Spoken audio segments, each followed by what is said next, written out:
Anime News.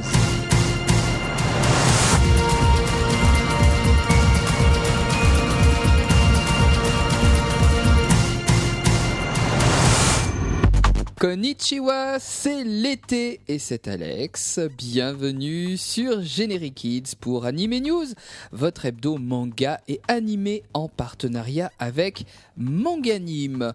La formule évolue quelque peu cet été, on s'adapte puisque ce sont les programmes d'été sur Generic Kids, programme 100% musique, mais Anime News continue sur YouTube et Dailymotion. Alors je vous propose les news pour ce numéro 280 concocté par Alexandre Louchet, que je remercie au passage, et puis les chroniques manga, je vous les propose à part sous forme d'autres replays vidéo. C'est parti, vous êtes bien accrochés? Voici donc nos zooms et nos news.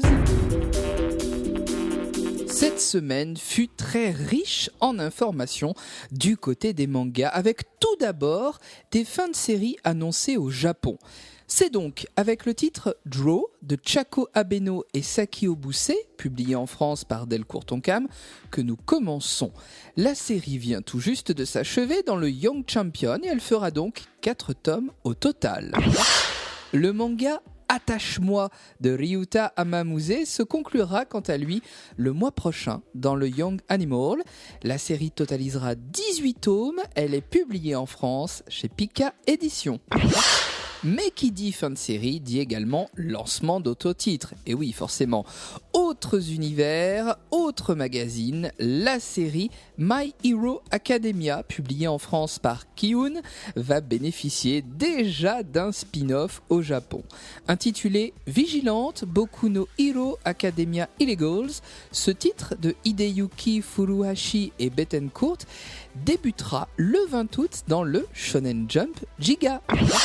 Masaki Sato, que nous avons découvert en France grâce aux éditions Soleil Manga avec Yakuza Love Theory, débutera une nouvelle série sur le site Yamaraka Spirits dès le 5 août.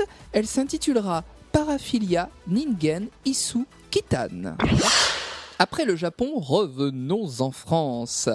Et c'est un grand plateau de nouvelles licences qui nous a été servi la semaine dernière. Tout d'abord, chez Kurokawa, la saga Pokémon poursuit sa route avec la parution dès le 25 août du one-shot Pokémon Hoopa et le choc des légendes qui s'inspire du 18e film. Vient ensuite une grosse surprise, la sortie dès le 8 septembre chez Kurokawa de Shonen 7, un spin-off de GTO se déroulant juste après le départ pour Tokyo de Nizuka et de son ami Danma. Du côté Black Box maintenant, l'éditeur a annoncé l'acquisition de Grandizer Giga, un reboot de Goldorak de Gonagai terminé en 2 tomes. C'est d'ailleurs l'occasion pour Black Box de lancer un nouveau projet participatif autour de Gonagai avec une 3e collection regroupant de nouveaux titres de l'auteur dont Grandizer Giga forcément. Autre projet d'envergure pour l'éditeur, le lancement du financement participatif pour la réalisation d'une édition deluxe pour le manga Georgie de Yumiko Igarashi. Et co-signé d'ailleurs avec Man Izawa. Désireux de produire une édition digne de ce nom pour ce titre d'exception, Black Box Édition vous donne rendez-vous sur son site pour plus d'informations à vos claviers. Pika Édition maintenant. Après avoir découvert Les Gouttes de Dieu chez Glénat Manga, le duo d'auteurs reviendra dès le 7 septembre pour la sortie simultanée des 2 tomes de Signé le 20, et oui, c'est ce titre, un titre riche en suspense suivant des voleurs de grands crus. Mais l'éditeur n'a pas annoncé que ce titre, dès le 5 octobre, le monde va sombrer, l'extinction de la race humaine par des poupées voraces va débuter. Avec Dolly Kill Kill, une série en cours au Japon, composée de 6 tomes parus à ce jour, Pika proposera un nouveau seinen apocalyptique au dessin léché.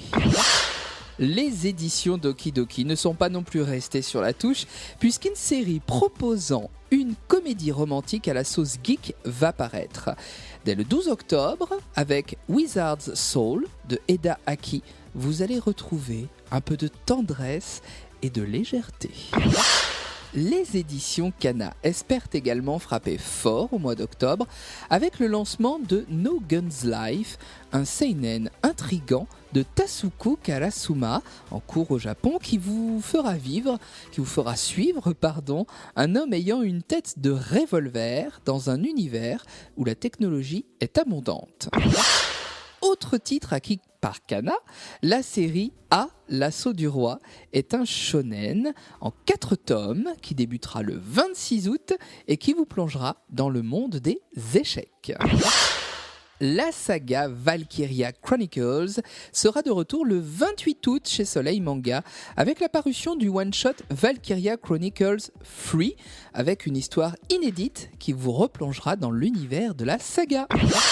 Les éditions Nobi Nobi sont heureuses de sortir dès le 24 août un tout nouvel album illustré intitulé Bébé arrive, signé Eiko Kadano, l'auteur du roman Kiki la petite sorcière, et Koshiro Hata. Ce titre suivra le quotidien d'un enfant qui vient d'apprendre que sa mère est enceinte et qui va d'ores et déjà préparer son rôle de grand frère. Enfin, on termine les nouvelles acquisitions manga par le one-shot Final Fantasy Type 0 qui paraîtra le 18 août chez Kiun. Alors que Final Fantasy Type 0, le guerrier à l'épée de glace, était une préquelle au jeu, ce nouveau one-shot traitera d'événements se déroulant à la même période que le jeu. Allez, on change. Animation à présent. Côté animation, Black Box Edition a annoncé l'acquisition de la série Shigurui. Elle sortira prochainement dans un coffret combo DVD et Blu-ray collector, comprenant d'ores et déjà la BO et les 12 épisodes en VOST-FR et en VF. Enfin, cette semaine, c'est la sortie du premier coffret collector de la saison 1 de The Heroic Legend of Arslan chez Universal Pictures. Ce coffret contient des cartes postales, un échiquier, un livret, une carte du royaume de Pars et bien d'autres surprises, en plus des 13 premiers épisodes de la série. Et toujours chez Universal Pictures, la première saison de Seraph of the Hand a également droit à son coffret collector avec en bonus des cartes postales, des cartes à jouer, un poster et un livret. Et puis on termine avec un peu de fun. Je suis moi aussi devenu accro, et oui je sais, on ne se change pas. D'un tout autre genre, c'est un événement exceptionnel qui a été lancé en France dimanche dernier. Une grande opération marketing qui buzz, l'application Pokémon Go qui a secoué le monde entier depuis quelques jours. Maintenant, cette application, ce jeu est enfin arrivé dans l'Hexagone.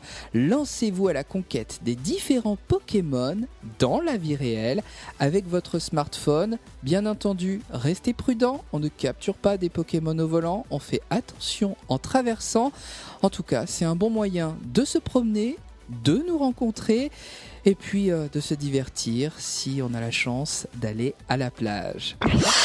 Pour tous ceux qui sont en vacances, je vous souhaite un bel été.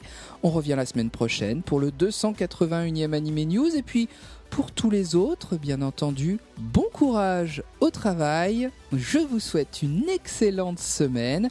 Et je vous rappelle que d'autres replays vont apparaître pour cet Anime News 281. Des petites chroniques, un replay par chronique, une chronique par manga.